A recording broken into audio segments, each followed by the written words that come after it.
Hey everyone, it's Daniel and Robert, the Last Nighters, and this show can be found on the Launchpad Media, where they're always launching new ideas in your direction. This is episode number 45 of the show. You can find the show notes and more at lastnighters.com/45. Tonight we have a special guest, Mance Rayder, free man beyond the wall, is joining us to talk about a movie that was actually a pick of yours, right? Is that right, Mance? Dances with Wolves? Yeah, I think that was my suggestion. Yeah, and I watched the 4-hour cut. I'm Me not sure too. which. Oh, excellent, excellent. I'm curious if Robert, if you watched the other one, if Oh hell no. I mean, yes. Oh hell yes. I mean, whatever the shorter version was, I watched that.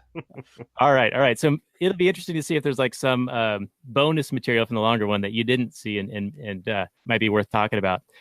Before we get into the show and into the Google description where we usually start out, I just want to give a shout out to a new Patreon person. He goes by, and this is explicit, everyone, the professional asshole. And so he's getting all sorts of bonus material. He can watch us record this live. He also gets behind the scenes and other bonuses. If you want to get in on that action as well, you can hit us up at lastnighters.com/Patreon. So with that out of the way, and very much big thanks to you, professional asshole, we will get into the Google description for Dances with Wolves. Came out in 1990. It's a drama/epic Western, and the long cut is 3 hours and 56 minutes. I think the theatrical release when it originally came out was closer to 301. Yeah. 301. All right, perfect. So this got 8 out of 10 on the IMDb, 82%, Rotten Tomatoes, 72%, Metacritic, and 89% of Google users like it. Here is the description. A Civil War soldier develops a relationship with a band of Lakota Indians. Attracted by the simplicity of their lifestyle, he chooses to leave his former life behind to be with them. Having observed him, they give him the name Dances with Wolves. Soon he's a welcomed member of the tribe and falls in love with a white woman who has been raised in the tribe. Tragedy results when Union soldiers arrive with designs on the land. Came out November 21st, 1990, directed by, starring Kevin Costner. Won a couple of Academy Awards, I think 7, after being nominated for 12. It got Best Picture and Best Director for Mr. Costner. Robert, your thoughts on the description, and then we will go to Mance. Yeah, so just quick question for you 4-hour boys. When I was watching it, the version I watched translated, every time they would say Lakota, they would have the translation be Sioux. And then in your description, you just said Lakota. Is Lakota and Sioux, are they synonymous? Or is that just what my version said? My version said Sue as well. Yeah, mine also, I recall it saying Sioux, but it would say speaking Lakota. Okay, so they're Sioux people speaking Lakota. That's the language? It could be, or it could be the language they used for the movie. Because they did use... It says here, quick Wikipedia, the Lakota are a Native American tribe, also known as the Teton Sioux. They are one of 3 Sioux tribes of the Plains. Okay. That makes sense. Very good. So yeah, that's essentially the description is accurate, I would say. It's a long ass movie. It's really slow. It's done in that old style. You could be forgiven if someone had told me, hey, this movie came out in 1970, I'd go, yeah, it looks about right. Mm-hmm. It doesn't do anything special in terms of the special effects. And this is pre-CGI, so you're talking about some blood splatter and some prosthetics and that sort of thing. But it's done even in that old style where they're really taking their time. It's really slow. And I don't think if they had made this movie today, it would have been like a 2-hour movie, probably tops. But I didn't even watch the 4-hour movie, so I don't even know what you guys saw. I could tell you it took me the better part of a week to watch all of that. It was 2 major, sessions of watching the movie, and I cut with about 2 hours remaining, so they were getting to the buffalo hunt. Mance, did you make it through the entire 4 hours, all in one shot? Yes, this is one of my favorite movies. So, and it has been for as long as I can remember since it came out. So, yeah, I mean, I sat through it all in one shot. I mean, of course, I stopped to grab a beer and another beer and another beer and another beer because it's that long. But yeah, I mean, I love the movie. I love the humor. There's so much understated humor in it. Even amongst the Sioux, there's a good bit of humor. If you really pay attention, there's a lot of understated humor in it as well. And I think that everybody gave Costner crap for Waterworld, and I always said that because of this movie and how good it is and just how good the story is, he gets a pass on pretty much anything. I mean, yeah, but I mean, he's done good movies since then too. So, but yeah. I would agree with you.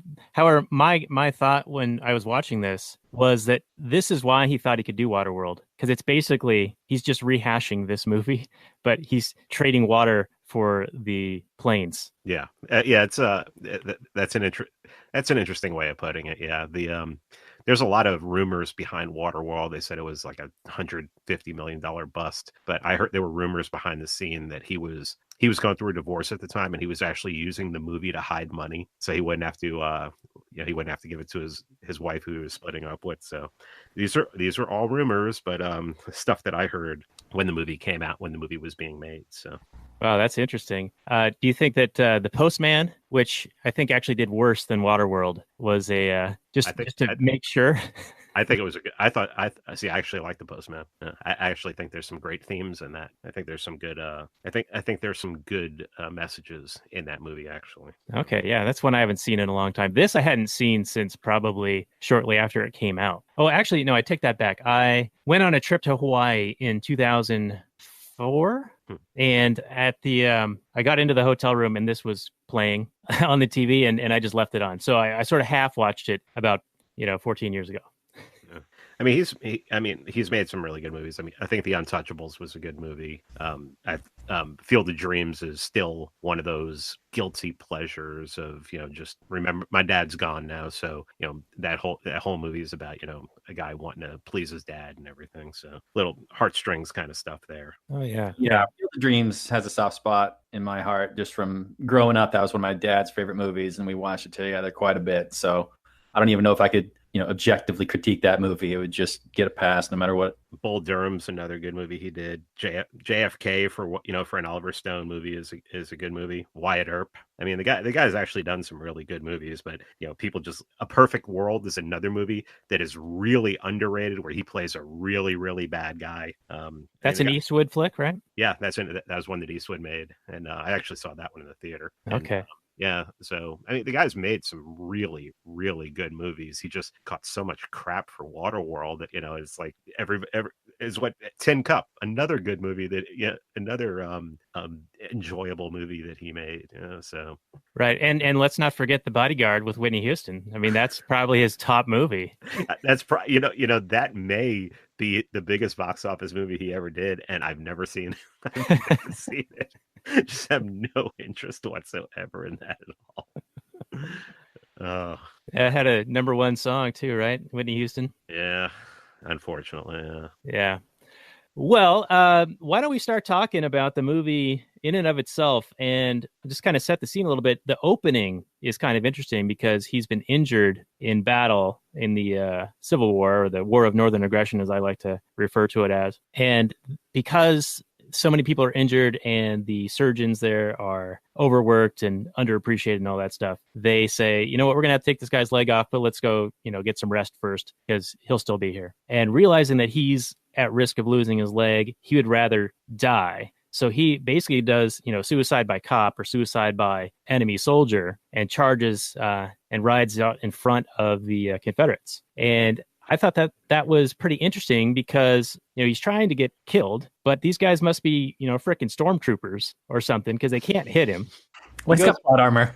He's got plot armor, but this is a callback to the Star Wars universe, I think, a little bit.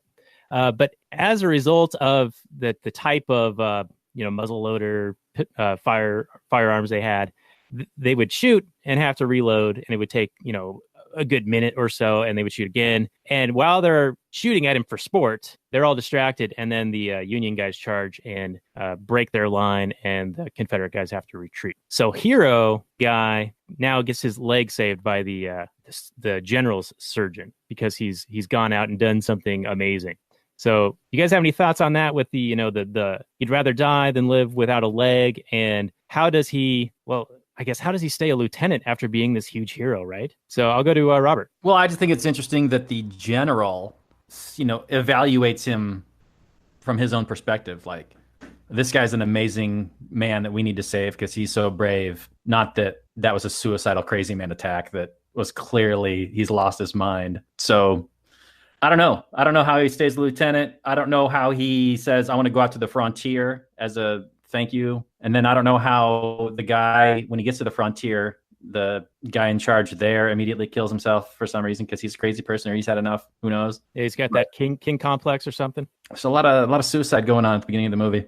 What I saw was whenever you saw interaction with the soldiers, it seemed to me like Costner, in making the movie, wanted people to believe that, war is hell and that it's not worth it. I mean, you see a commander killing himself, and really having a complex. You see right before he takes off on his little suicide mission, all of the soldiers there are just just they don't care. Their commanding officers pacing back and forth, seems to be in a daze, and by him riding out, all of a sudden magically, these guys wake up and they decide to charge. It didn't seem really that part didn't seem really realistic to me. I think it was just really setting up the message later about the U.S. government, that we would, that we'll see when we examine later in the movie, just how, just showing war is hell.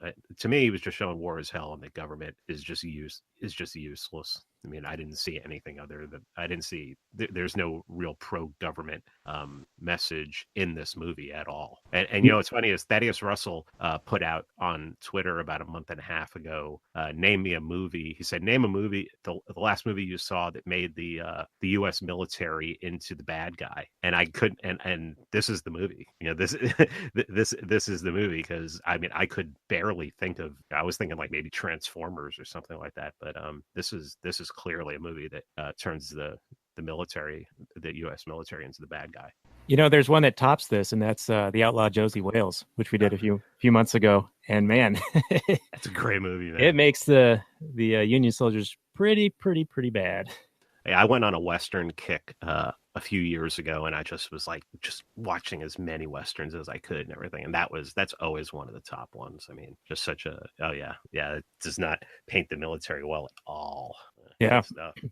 Yeah. And to your point, with their commanding officer not being sure what to do and the generals being on the hill looking down, like, it's almost like that bureaucratic, like, we got to do something, anything, we got to do something, but he doesn't know what to do. And there's like no real feedback mechanism. It's not a market situation. It's a bureaucratic situation. And so when Costner rides out, he breaks them out of that kind of, I guess, the days of not really being clear on what to do. Yeah. It's almost like, they're not going to, even though he's lieutenant, they're not really following they don't care what the generals have to say. They're just looking for any kind of inspiration at that point, I guess. And, they found it in what he did. I mean, I guess that maybe that makes sense. I don't know. Yeah. And then just to right on the back of what you were just saying, where it doesn't paint the Army in a good light, or the Union in a good light, the guys who are actually at Fort Sedgwick, I think is what it's called, end up abandoning the post because they haven't been being replenished. And I think that they had some kind of like cabin fever thing going on where they were going a little crazy. It's not really clear, because when Costner gets there, they've murdered all these, shot all these animals and just left them to rot in the pond. And they've been living in the hillside and all this stuff. But they say, I quote, I think, the Army can go to hell, and then they leave. Do you think that is because they were coming under constant attack from the Indians, possibly? I mean, they don't allude to that, but I guess they could have got cabin fever, but Costner wasn't getting cabin fever, and he was by himself. It was, if they're all, and they're hiding in these caves, which is the first thing that led me to believe that, they may have, not so much maybe from the Sioux, but maybe from the Pawnee, they may have been coming under attack. So maybe more of a defensive position. Correct. Yeah. Okay. That's what I thought. Can we go back to the crazy son of a bitch who shoots himself? Yeah. Pissed his pants and says, "To your journey, to my journey." Yeah. Let's go back to him. There was something Costner said to him that I wanted to get your guys' opinion on.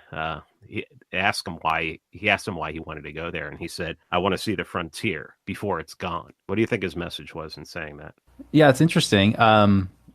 I don't know if that's just an answer he's saying, or if that's the truth of it. I like to think of Costner, leaving the war behind him because the war was just so horrific. He just wanted to get away, just as far away from all of that as he possibly could. But, they're also dealing with the time at which the settlers were coming, and he foresaw perhaps that, the world was changing. And that's ultimately at the heart of this movie is the settlement of the West. And that's the main thing that I really do want to discuss. Hopefully we get a big chunk of time to talk about, because that's the real meat and potatoes that I see is the white man coming west, and this this misunderstanding, or at least this clash of cultures, where the Europeans have this understanding of property rights and land ownership, and these Lakota, they're a nomadic people, so they don't necessarily, fence off their land and like, this is ours, this is yours. And they're constantly squabbling with their neighbors and everybody else, and there's constantly misunderstandings and wars happening. And it seems to be, it's all misunderstandings and not having a clear understanding of who has what and who owns what. And, there's this saying that good fences make good neighbors. And if the Lakota had just put up some fences, but I can understand how they wouldn't have done that with not really realizing or understanding this idea of property ownership. They understand what, owning possessions, like there's personal items, Robert. There's personal items. They clearly, they talk about the trade throughout the movie, and they understand self-ownership. There's a line where, no man can tell another man what to do. I like that line. Yeah, it's a really good line. So, but to go back to what you guys were saying, and I don't want to diverge too much, but when you guys were talking about the guys living in holes at the Fort Sedgwick, that was cut out of my 3-hour movie. But I remembered it from watching the 4-hour movie in the past, but I didn't miss it this time around.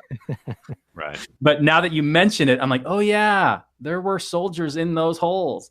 Anyway. All right. Yeah, that's interesting. That I can see that being cuttable because it doesn't really pertain to the main portion of the story. It sort of left a mystery, I think, as to why they were doing it. We're speculating, and Mance, I think you had some good ideas on why they might be doing that.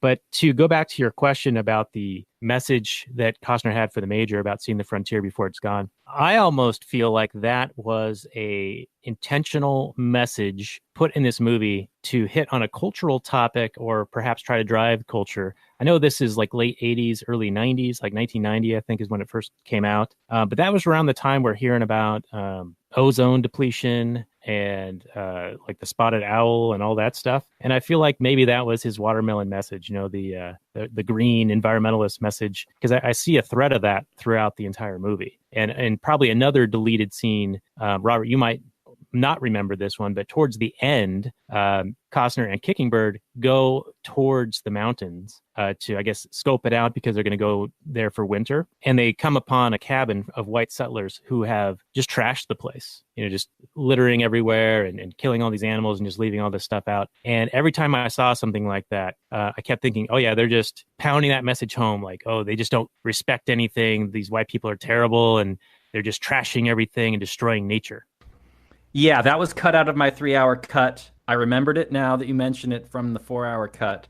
The only scene that we get as, white people bad, besides the soldiers at the end, is the buffalo hunt and all the dead buffalo, skinned buffalo out on the prairie. The meat just rotting, yeah. And the meat just rotting, yeah. And I can understand that as being a waste. Like, there's a lot of good meat that would go to waste, but I don't know. It sure seemed like at that point, I think there was a quote from, it was, I forget who says it, but here's just the quote. It's like, it was done by a people without value and soul, with no understanding of Sioux rights. I mean, because somebody hunts a buffalo and only wants the skin, are you going to really say that person has no value and no soul? I think that's pretty harsh. I mean, clearly there's somebody, they value just the pelts. They had only had the ability to, take the pelts back. There's a market for the pelts where there's not as much market for the meat. I think you're putting your values on another people there and making a value judgment. I don't think it has anything to do with value. I think it has to do with survival. I mean, their survival depended on the buffalo, on the pelts, on the meat. He makes the point at one time. He says, we had all the meat that we could carry, which leads me to believe that, this is really important. This is really important to their survival. Remember when he's first trying to communicate with them about buffalo, and they finally figure out, and Kicking Bird finally figures out, oh, he's talking about buffalo. Costner says a little bit later, I could tell that Kicking Bird was very distraught because we hadn't seen buffalo yet. I mean, this wasn't even though they treat it as something spiritual, it's almost like a part of their, what we would term religion. It's their survival. So I think at that point, what he is saying is that, anyone who would relies on the whole buffalo, or at least most of the buffalo for their very survival, just to take the pelt and let the rest of it rot is pretty much a waste. I mean, maybe there is a commie message in there, but I don't see I don't see commie messages in everything. So that's our specialty. Yeah, I think for me, I think that the white settlers or the white buffalo hunters who just took the pelts and left the meat to rot were doing it because the pelts were more valuable, because they had already had enough food, probably already prepared for their journey. They probably jerkied a lot of stuff, and so they were out there just to get pelts to sell.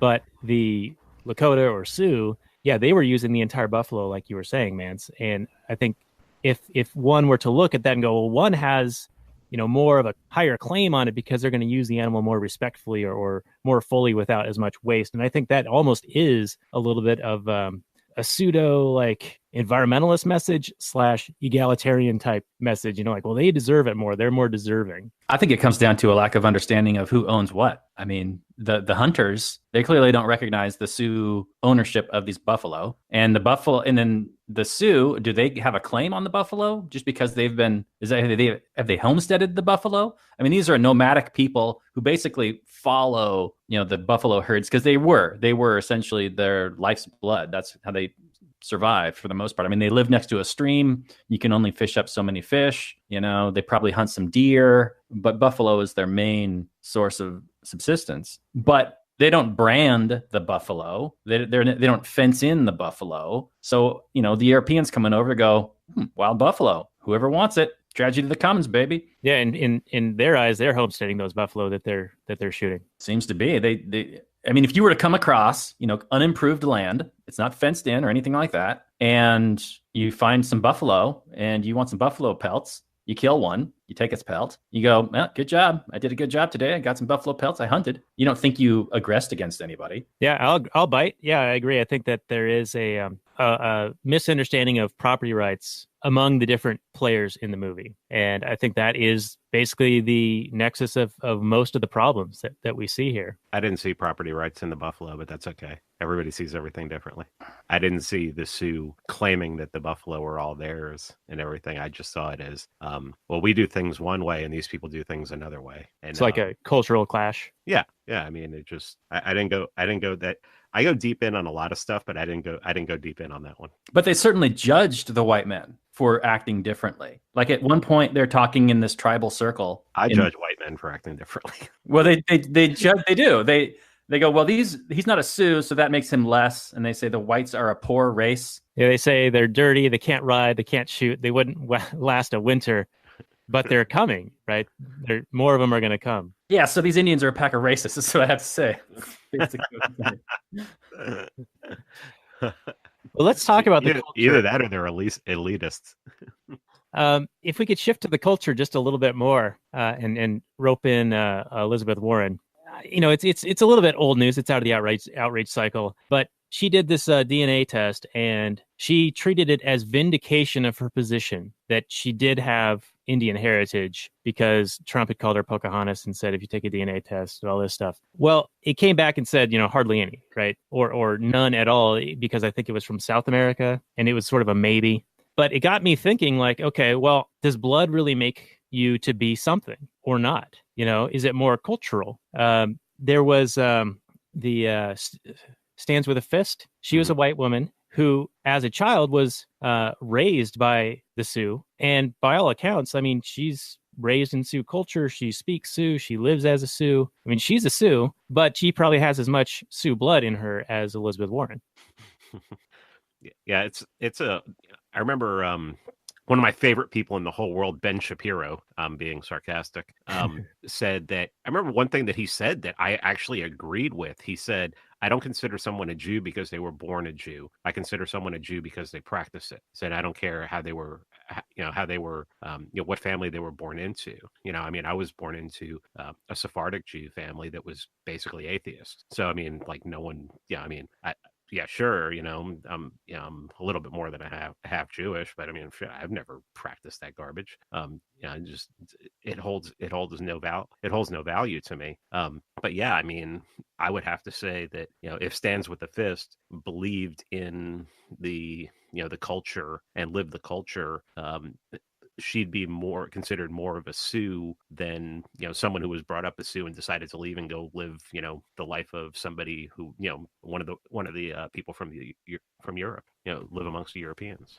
Yeah, and I would say that Ten Bears would agree with you guys. I mean, at one point at the end of the movie, he says, John Dunbar doesn't exist. There's only Dances with Wolves. So clearly, it's not necessarily where you were born, or it's how you act in the cultural, observations and actions that you take. Yeah, sort of the cultural norms that you adopt and live by. And also related to the news cycle, I think Steve King, I don't know if he's a rep or something like that, but he was recently in the election. And people on the left were calling him racist because he had made some comments about where people were born or how they're raised. And he clarified his comments and he said, it's the culture, not the blood. If you could go anywhere in the world and adopt these little babies and put them into households that were already assimilated into America, those babies would grow up as American as any other baby born in this country. It's not about race. It's never been about race. It's a clash of cultures, not a race.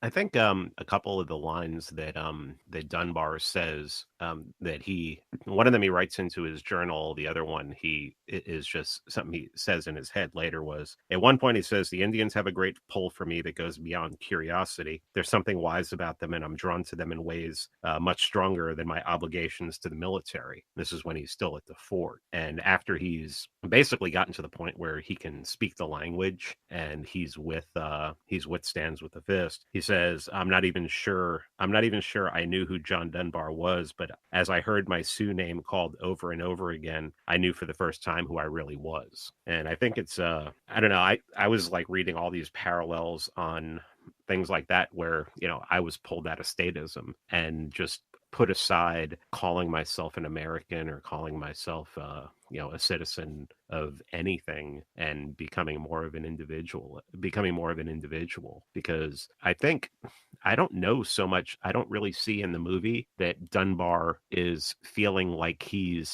feels like he's part of something now, but I think he also feels very individual, like he's become more of an individual. And because saying that, I don't know that he's trading one army for another, even though he does at that one point say, I will fight with you. I think he's starting to get some individuality about him, even though now he's part of a tribe. I don't know, maybe I read that all wrong. No, I think that's great. And I also love their response to him, like, what quarrel do you have with the Pawnee? It reminded me of Muhammad Ali. Was like, I ain't got no quarrel with the Vietnam or the Viet Cong or whatever he said. Yeah, they never beat me. They never, never put me in chains. Yeah, exactly. And to your point, now that you mention it, I do see that a lot as a parallel to my own journey away from statism, because, and Robert and I have talked about this in the past, where once you sort of take that red pill and you get out of the matrix a little bit and you start looking down the rabbit holes of anarchy and libertarianism, it really does change you. And for me, I felt like I found a calling. I found out who I really am.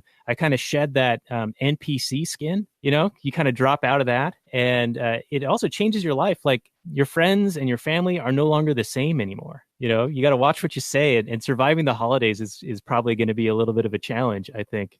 Getting in some beef with grandma and all that. All my family's pretty much gone now. So I don't really. It's like me, my wife, and my mother-in-law. My mother-in-law just she nods along. But I understand. I mean, I still get together with my brother every once in a while, and I'll start going on rants about the Fed or something like that. I don't want to go too deep. Everything, I want to try and speak a language that he'll understand. Talk about money or something like that. And I can always go a little too far and see and start seeing some pushback. Yeah. And I lucked out because Robert and I grew up together. We're besties, and he came along for the ride with me. and so did my wife. So the closest people to me are good. Yeah, my wife has a libertarian podcast. My wife's a libertarian, so I don't and I think she's in the last year she's gone over the edge from libertarianism to anarchy, and I think dipping my toe back into the Libertarian Party actually pushed her over the edge, which I think I've grown bored of already. So we'll see. Yeah, what did end up happening with that? There was a big push there a few months ago, and then crickets. Well, I mean, what can you do? My whole thing with that was to for 2020 to have a presidential candidate who can have a message, like Ron Paul had in 2008 or 2012, a radical message that would galvanize people and start a movement again. I don't know that the Libertarian Party wants that. I mean, like the Mises Caucus wants that, but I think it's going to be interesting. My wife said she wanted to go to Austin 2020 for the convention, so we're going to do that. I'll definitely go there. Even if it's just to hang out in Austin, because I've never been there before. But I mean, the whole thing is, I think for a couple of decades now, the argument within the Libertarian Party is, do you want to put up candidates that can win, or do you want to put up candidates that have a message? And my whole thing is, if you're going to put up a libertarian, they're not going to have any chance of winning, and it's going to be all about the message. So I don't know what the Libertarian Party wants. I know that there's a lot of people who've been flocking to it, and if you get enough people in there and enough delegates and everything, you can change it and at least be able to get good messaging out of it, which is the only thing that I would want out of it. Like I said, I think any libertarian that could actually get elected to the Senate or Congress or anything like that is probably not a libertarian. They're probably Republican light. But I mean, we'll see. I'm willing to talk about somebody who has a great message and promote them and talk them up. But I mean, if they want to put up a Bill Weld or someone like that, then I don't care. I mean, then I'll openly shit on them. I mean, I'll openly shit on their candidate if they put out a candidate like they have the last 12, 15, 16 years. Yeah, and that's what seems to happen when you don't have like a rock star like Ron Paul. You get this compromising, and you get like a Gary Johnson, and the public looks at Gary Johnson and they're like, so what's the deal with you libertarians? You're fiscally conservative and socially liberal, I guess, sorta, but you're kind of dumb too, so and that can't actually win. And what do you guys even stand for? And that whole socially liberal and fiscally conservative is garbage anyway. I mean, we're supposed to be radicals. We are. We're supposed to be the radicals. So, that just sounds to me like something that, this is what conservatives are supposed to be. It's like, well, libertarians aren't conservative. Conservative is looking backwards and saying, oh, we should go back to that. I don't want to go back to any of that. I mean, I'm looking at the future. I'm a transhumanist at heart. I mean, I think technology is what's gonna solve all our problems, and changing people's minds. But I mean, I think technology can really be what destroys the state. Obsolete it, man. So I mean, I don't know what the hell's going on with the LP. All I know is that if they put up another Gary Johnson or a Bob Barr or someone like that, I wish Harry Brown was still around, or someone who could message like Harry Brown. Yeah, I agree. I think they got to stick to principles and be a beacon. Yeah, and use that platform, that megaphone, because that's when people pay attention to stuff, right or wrong. Everyone pays attention to that big scoreboard every 4 years. I mean, if you sound like the other two parties, you're just trying to be a little hipper or putting a guy up there who's stoned out of his gourd, and it's not really going to work. I mean, and we also have to remember that when Ron Paul ran, he ran as a Republican, so he was on the big stage. But even I really honestly believe even a third party, someone like someone running as libertarian, if you got an Austrian economist in there, someone who's really well versed in Austrian economics, that the messaging could get out there, especially if they can get on a couple of debate stages. And people, how big is the LP with Mises Caucus? I mean, compared to like the socialist libertarians? No, the socialist libertarians are like 25 people. The Mises Caucus and the Mises Caucus on Facebook, I mean, that group has over 3,000 people in it. Well, the libertarians put up Gary Johnson. I mean, did Gary Johnson get votes from the Mises Caucus? I mean, clearly the Mises Caucus didn't exist in 2016. Okay.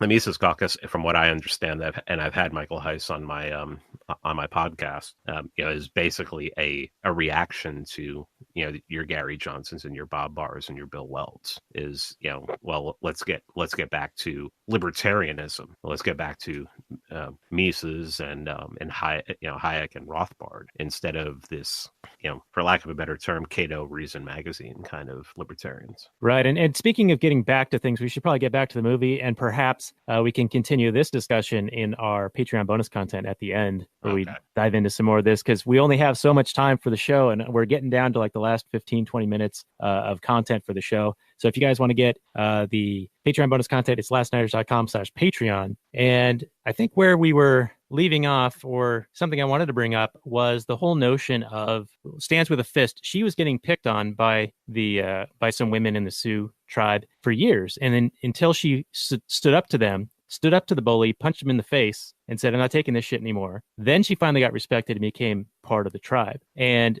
John Dunbar, Kevin Costner, he does a similar thing where the Sioux are investigating him. They're trying to steal his horse, Cisco. And then he gets fed up and he's like, well, I'm not just going to sit here and be a victim anymore. I'm going to go out to them and bring this situation to a head. I'm not going to be in a position of weakness. So I thought that was a pretty decent message. And it is echoed from the very beginning on his suicide run, where he was like, all right, I'm just going to go and take massive action.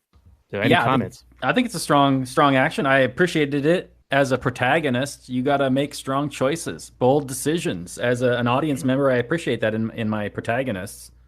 It moves the plot forward, and you can respect that character. Even if it's not even a decision you would make personally. It's like, well, I think if I go and do that, I'm probably going to get murdered. Or, you can still respect that decision as like, wow, it's a bold move. Respect. So it's a bold move, Cotton. Let's see if it works out for him. And he knew he was rolling the dice. He knew he could easily have gotten killed, but yeah, he put all his blues on, his dress blues on, and marched right into camp. And it worked out for him that he found a injured woman that he could, bring back to them. Yeah, I think more than anything, that whole situation was just moving the plot forward. I don't know that that a sane man would have ventured out like that. But yeah, I don't know. His character is an odd bird. I mean, he's not. The first time we see him, he's basically trying to commit suicide. So, he seemed like, even when he was traveling west with his companion, that guy was absolutely insane. But really funny. It seemed like he was still a little bit off of his rocker and trying to get his land legs. But yeah, I don't know that. Yeah, I think that was just, as you said, just moving the plot forward. It didn't seem to make sense at all that you would go out and confront or, seek to initiate contact with a people that you've been taught your whole life are probably, bloodthirsty. Yeah, I found it believable just in my viewing, because he'd been out there for a long enough time to where he realized that no one was coming, and the Sioux were approaching his fort, and he was sleeping with a gun with his finger on the trigger. Yeah, which was good. Yeah, totally crazy. But I can totally see somebody being like, you know what, I'm not going to just sit here and wait for something to happen. I'm going to go out and, because whatever's going to happen is going to happen at this point. If they have designs on attacking me, then I don't stand a chance. So I might as well be bold and see if I can make the situation better. I found that to be, I don't know, kind of reasonable, but different strokes for different folks, I can imagine, like the market. I thought I'd throw this in there just so that for understanding of the movie, the original battle in the beginning of the movie was in Tennessee. The historic Fort Sedgwick is in Colorado. So that was quite a trip that he made when he requested to go west. And he went from Tennessee all the way to Colorado. Just FYI. Yeah, it does. That is a serious trek. That's like a month or two probably by wagon. That's not a quick thing. And dangerous at that time. Let's face it. I mean, he wasn't taking a train. He was, it was him and a sort of a lunatic who couldn't protect himself if he tried. So yeah, that's Right. just really speaks to the heart of people back then who decided to go west. I mean, those people, they would there are very few people with that kind of soul anymore who would put themselves on the line to go and do something an undertaking like that, which is you don't know if you're gonna make it halfway there or a quarter way there. Yeah, and I like the way the movie starts out with him, just being fed up and going through this horror of war. And so he's just kind of like, fuck it, I'm going to go do this and come what may. It's kind of like the people that sign up to be, what is it? They become colonists on Mars, even knowing that they're never going to come back. They're just like, well, I've had enough of Earth. It's okay, but not really working out for me. Let's try something else. Yeah. All right. Well, before we start winding this down, and there's a lot more I actually do want to talk about. I wish our show was twice as long, but there was a point that Costner made in one of his non-NPC moments where he's doing internal monologue, where he says, it's not a fight for territory or riches or to make men free. He was talking about defending the Sioux encampment from the Pawnee attack. The Pawnee had attacked, and of course, they were like cops and shot all the dogs first. But he helped defend the women and children of the village. And he at that point finally identified as being a member of the Sioux in and of himself. Like he felt like he was part of the tribe now because he helped fend off the attack. So he felt more pride in that victory than in any previous battle that he had been in. And the point I wanted to make was just call out that this is continuing that narrative that the Civil War was about making men free. Was it? I don't believe it was. Yeah, neither do I. But that's what you hear, right? I mean, that's what's in the culture, what's in the history books, what's in the government education camps, the day prisons. He who writes the war gets to write the history, right? He who wins the war gets to write the history. That's right. Exactly. So, I mean, from what I know that when the railroad was being built, they had to go through Indian territories, and they would just, from everything I've read. Now, like I said, whoever, history books, who the hell knows? If I'm going to read a history of that, I'd want to read something that was written as close as possible to that time, because over time, that game of telephone with history books just changes everything. But yeah, apparently they just didn't care, and if the Indian tribes didn't want it to happen, they would just destroy them. Everything. That's the way the story goes. But they'll tell you that they would attack for the Indians would attack for no reason. Who the hell knows? I mean, how do we know what happened back then? You got someone telling a story, and then stories change. The people who are in charge don't care about real history. I mean, they tell us that babies are being pulled out of incubators, and they tell us that ships are being attacked, so we need to go to war in Vietnam. I mean, who the hell knows that's one of my problems with history and that's one of my problems with, well, it's not one of my problems with movies like this. I take movies like this as just complete fiction. I don't think I don't try to put anything historic into it and think that there may be anything true in it, because we just don't know. We don't know what happened back then any more than we know anything that happened, what happened if we didn't see it with our own eyes. And even then, 20 years later, people can say something different happened than they saw it. So fuck knows, man. All right, so I would like to ask Daniel a question. Daniel, so you got the Indians who have a certain understanding of these people that are coming into the land, like whether or not they see it as an invasion or people that are coming to just share the land, or they definitely see it as a changing of their life for good or ill. Now, we do know that capitalism creates good relations all over the place. And this movie doesn't really get into that. They get into some trading, but they don't talk about all the successful trading posts where Europeans would trade with natives and everybody was better off and everybody was happy. But if you're one of these settlers coming west and you see some open land and it sure seems to be unimproved, and you go, I could build a house right here. It's right next to this little stream. It's got some lumber on there. I can cut it down and build a house and blah, blah, blah. And some natives are around, but you don't know exactly where they are. They're nomadic. They move around. Do you have some kind of obligation to seek out, any kind of potential people who would have a claim on that land? I mean, it's in your best interests to do that so that you don't have a sudden war party on your front lawn, people going, hey, you're on our land, GTFO. But would you say that the settlers had some kind of obligation to go to the natives, try and learn the language or try and communicate in some way and negotiate some sort of a land sale or agreement of some kind? What do you think about that, Daniel? Well, I think that's a very difficult question because there's different conceptions of property rights theory at play here, right? So I'm not really sure how that would play out. If it looks like totally unimproved land that they've merely passed through, then perhaps they have an easement. But I don't know if you really can lay a claim on property that you just passed through and use as your sort of hunting ground, right? It doesn't seem like to be a real quantifiable unit. Rothbard said in Ethics of Liberty that any land that somebody hasn't improved upon or worked upon was fair game. And the example he described in that book was if somebody was claiming a large section of land and say that like the very outskirts of it, these people, they just claimed it. They've never touched it. They've never tilled it. They've never done anything to it. If somebody else came along and improved upon that land or changed that land in some way, that they had a higher claim to it than the people who were saying it was theirs but had never done anything with it. So let me throw that out there because that's from Murray. Okay. Well, we usually defer to Murray on things like this. The show was originally called Read Rothbard.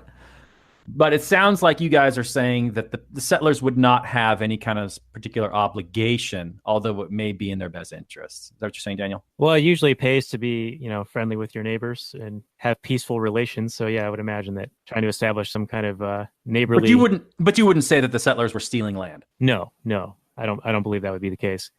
I would say they were stealing land if they went into that camp and moved them off of it and, physically moved them off of the where they were on right now. Even if they're nomadic, then just wait for them to leave. To go in and make a claim of land that people are using at that point doesn't make that. I think that's wrong. If they leave, of course, different story. But, it does make sense that if you were going to be living in the proximity of somebody, that you try to reach out and do the best you can to say, hey, look, I'm going to be living over here. And, my line is, you leave me alone, I'll leave you alone. If you need help, ask. And I think that's a good communication. And also, you can find out if there's somebody who's actually using that land or if they have something buried there or something like that. I think it would just make sense to do. Yeah. Right. I think people generally don't want to fuck other people's shit up, and it behooves them to go around and ask, "Hey, am I fucking up your shit right now? Am I? I don't know."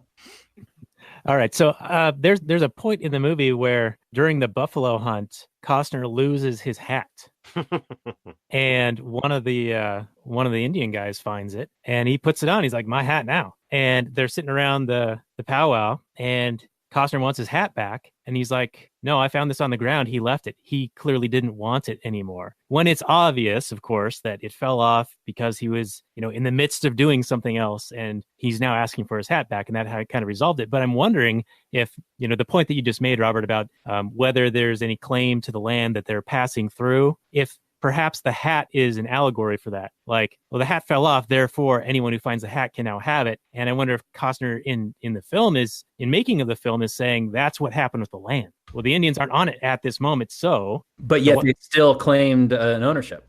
Right, yeah. So it's inconsistent, at least, or not a fully formed philosophy on property ownership for the Lakota. I think that was just part of the plot to create tension amongst amongst somebody who is really not familiar with these people yet, and to see how they would interpersonally deal with a disagreement in something like that. Interesting. Yeah, there was a lot of trading going on between Costner and the Sioux, throughout the movie. And one of the key ones that I wanted to mention, and we really unfortunately need to start winding this down, was when he was asking to get married to Stand with a Fist, and all of these people in the tribe, because their custom was that a bit of a dowry needs to be offered, and so they were donating things to him, and then it was all amassed, and then the quote was, "If it's gone in the morning, that means they've accepted your offer. They've accepted the trade." And there's a lecture by Robert Lefebvre about money and the origin of money, and he actually talks about this, where this was how tribes would barter with each other. They would put out a quantity of goods, an assortment of goods, and the other tribe the next day would know if the trade was accepted if the goods were now gone, and if it was still there, then it wasn't something they wanted, or it wasn't enough, or something along those lines. So I'll post that in our show notes page, because it's kind of an interesting thing to see the origins of that, and to see that kind of called out in the movie is kind of fun. That wasn't in your cut, was it, Robert? No, it wasn't. You're right. That they just all of a sudden got married as soon as Kicking Bird hit. Said was, hey, you're done mourning, and then they got married, and then that was it. And then he went and did the thing. Yeah, that's not in the theatrical. That's in the extended cut. Yeah, because I remember. Yeah, I remember watching it this time, and I've watched a 4-hour before, but it's been a while. And I remember watching it this time. I was actually watching that today, and I'm like, oh yeah, that's right, they did this. It didn't make any sense to me. I like the at one part when he questions it, and he's like, are they fucking with me? Yeah, and you're right. That's the call back to the humor you were talking about, because he was joking around with these guys a fair amount once he got cordial with them. Well, there was even, I mean, there was a lot of humor in it. Like when one party would come in when they were first communicating, Kicking Bird and Wind in His Hair would come up there, but they'd leave a couple guys back, and he'd always wave to them, and they'd never wave back. And then at one point he waves to them, and one guy waves, and then like the rest of the guys just look at the one guy who's waving, like, what are you doing? All that kind of, there's so much understated humor in that, and just especially like when he's trying to communicate buffalo to him, and Wind in His Hair goes, his mind is gone. There's just like there's like all these great lines that the Sioux throw out there, and I can see why a lot of I've come to realize that a lot of people do not like movies with subtitles, and I love movies with subtitles. My favorite TV shows are all foreign, so I watch all these TV shows out of Sweden and Denmark and everything. So subtitles are like they're food to me, man. I can sit there and watch subtitle movies all the time. Yeah, we got them on for the kids, so they can learn how to read. That's I mean, I've spent time in other countries, and watching American movies with the subtitles in their language has helped me pick up a lot of words in other languages. Right. Yeah. And it's it's a modern marvel of the market. All right. Well, before we wind down and we can get in any last points that you guys have, but I want to not let the Union soldiers off on shooting Cisco, killing his horse, and shooting the wolf, because that was some dastardly shit right there. I couldn't handle that, man. I can never watch that. I can never watch him shooting two socks. It drives me fucking crazy, man. Yeah, and did the U.S. military have just like a shoot on sight policy for any natives? Because he just walks into, he kind of like rides up into camp and they just like open fire on him. From everything that I've read, and especially most of the stuff that I've read about rules of engagement had to do with the railroad, the building of the railroad. And from what I understand, yeah, it was very shoot on sight. Well, that's not a good way to establish good relations. Can't really communicate too well when the other guy's dead.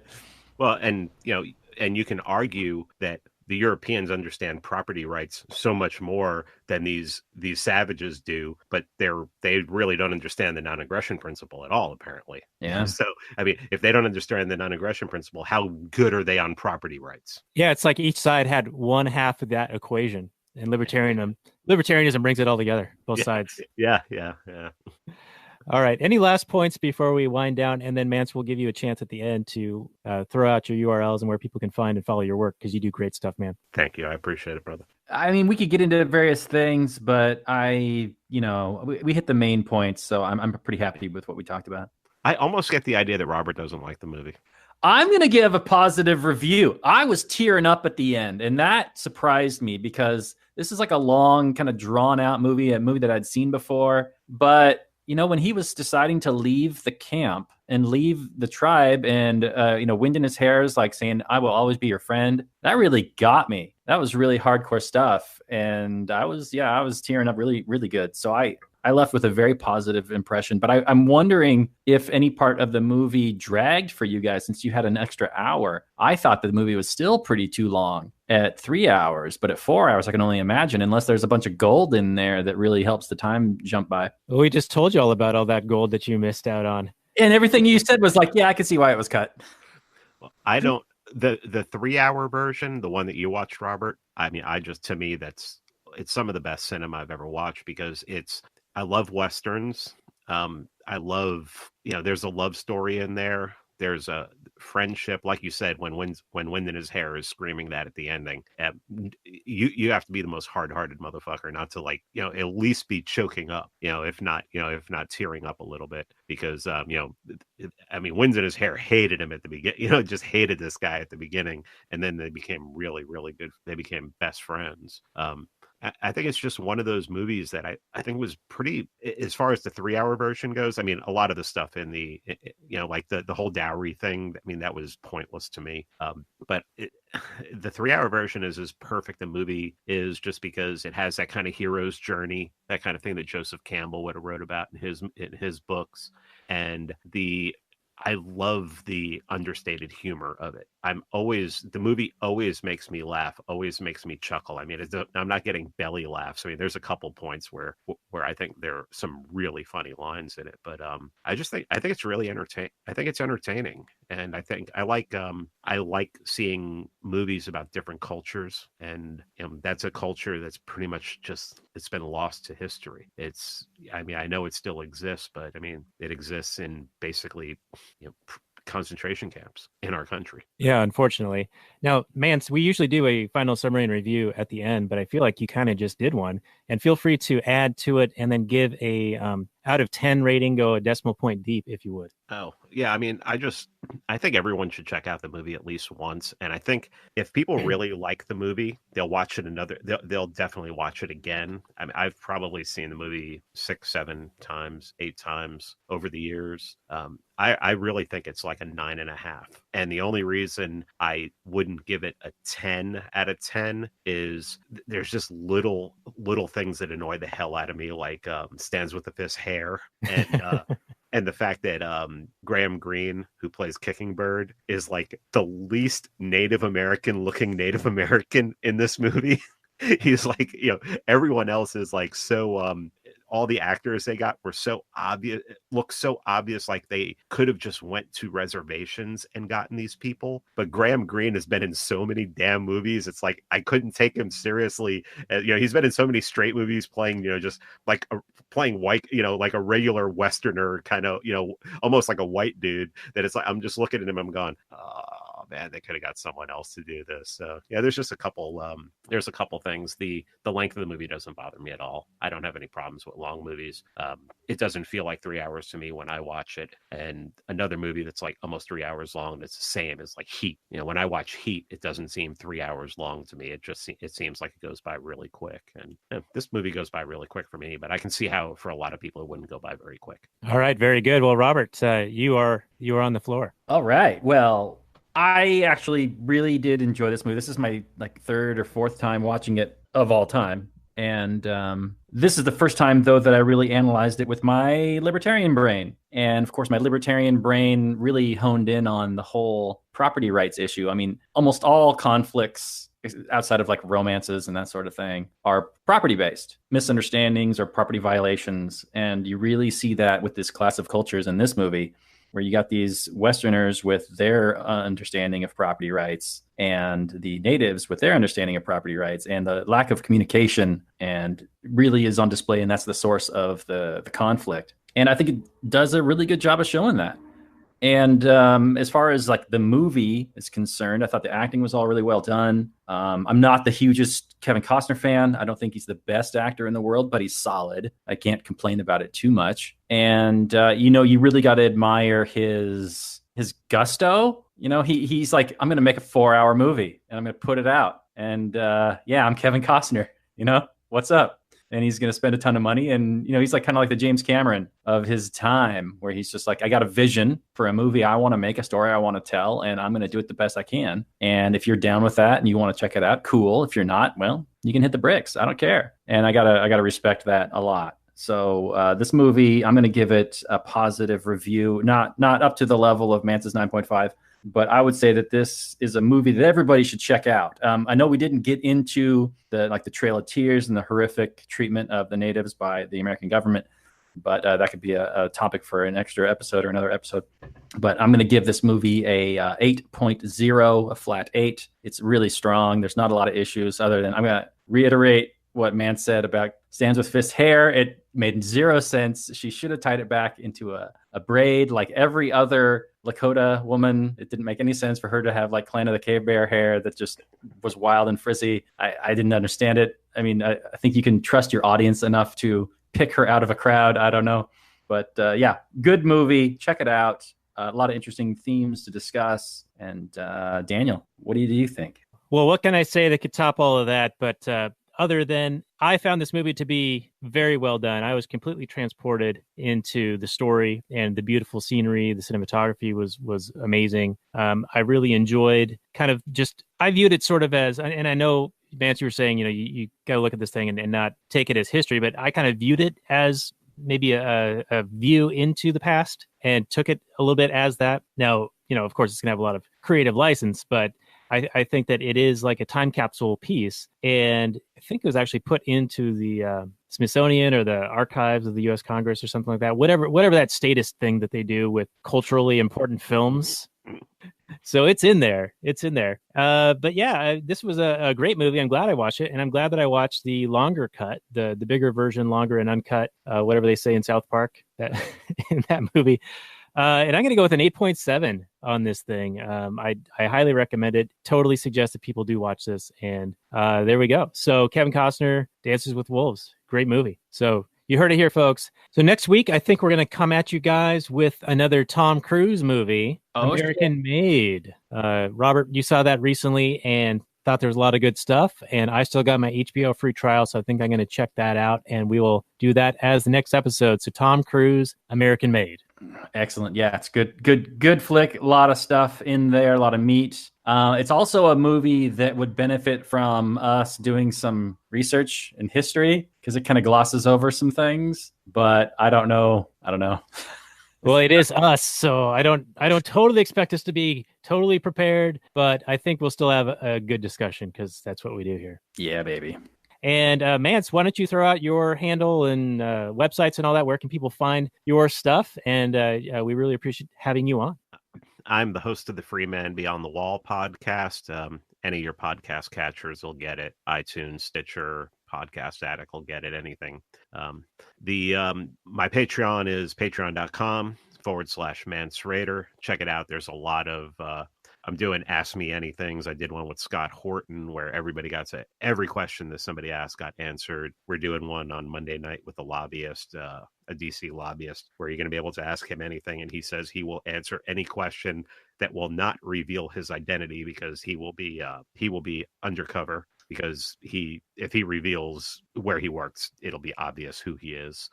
So yeah, I got that Patreon going. I got it going 3 weeks ago, and we're having a lot of fun just interacting. And you can follow me on social media, Twitter at MN Rothbard. But I'm really starting to get try to transfer everything over to Minds.com, where I'm at Mance Rayder 12. I've been verified on Minds, so I like that because Twitter, even though I've had to prove my identity again and again on Twitter for certain things, they won't verify me, and Facebook won't verify me. So Minds has is blockchain technology, the Ethereum network, and I think they're doing great things. So I try to post as much as I can on social media, especially memes. And that's about it. Check out the podcast, Free Man Beyond the Wall. I think you will like it. I've interviewed everybody from Ron Paul to a communist. So it's try to get a little bit of everything going in there. That is the full spectrum. Yeah, and I would like to also recommend Mance's Twitter feed. It is